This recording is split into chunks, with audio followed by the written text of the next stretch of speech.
Hey everybody, this is Tim with Joyful Persistence.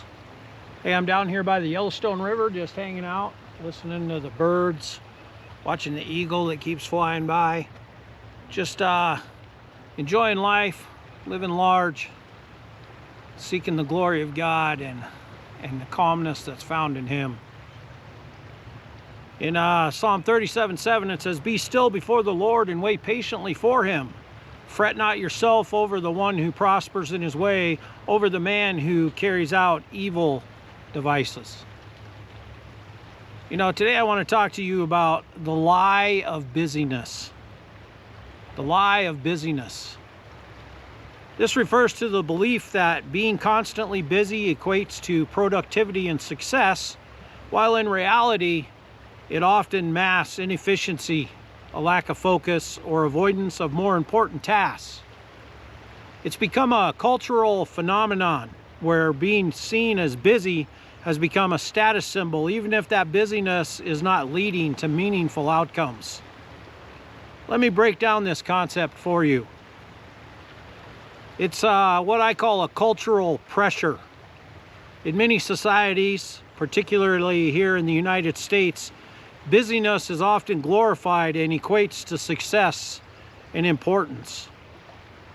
It's a misplaced focus. The lie is that we need more time to accomplish everything, when in reality, we often need to be more efficient and just prioritize our tasks better. It also is a hidden avoidance. Busyness can be a way to avoid difficult or uncomfortable tasks, or to mask a lack of clear goals and priorities in our life.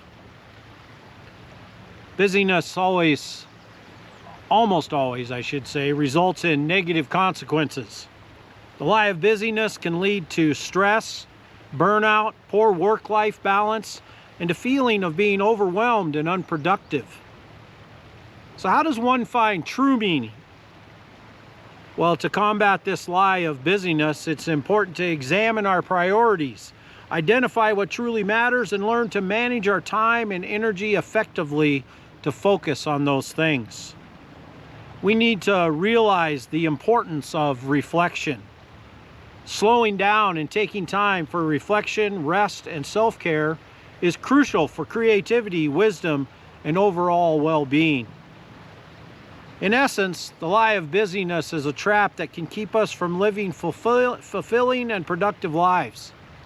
It's a reminder to evaluate our priorities and ensure that our busyness is actually serving a purpose.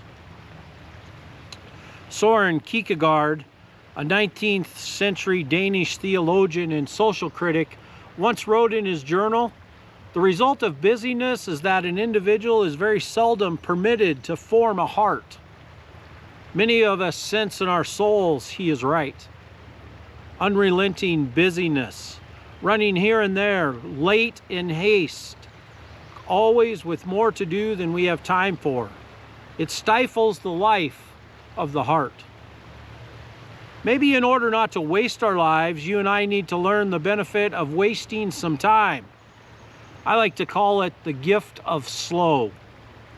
Let me explain. What we think of as boredom or unproductive time can be a great gift.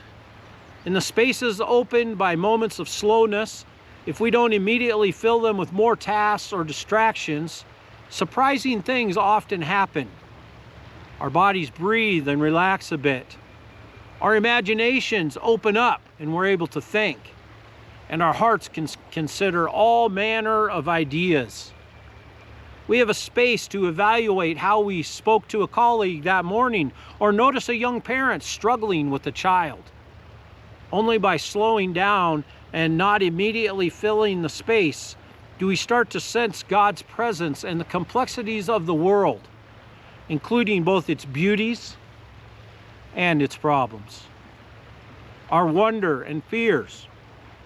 We miss the world that when we are constantly busy. Let me say that again. We miss the world when we are constantly busy. Thus, Kierkegaard's insight, the result of busyness is that we are seldom able to form a heart. Compassion, thoughtfulness, repentance, hope, and love all grow in the soil of reflection.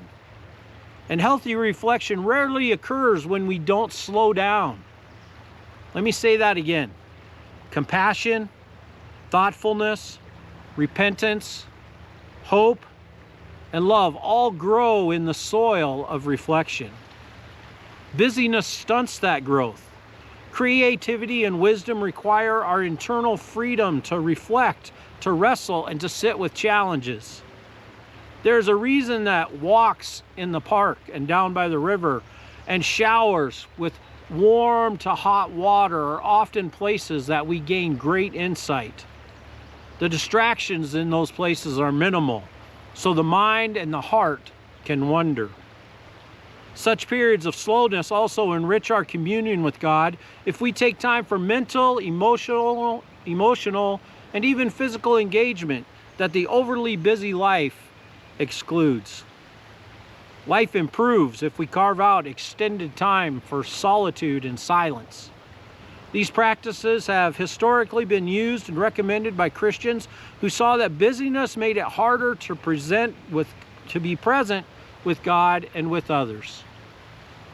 These times of silence and solitude can be difficult, especially at first.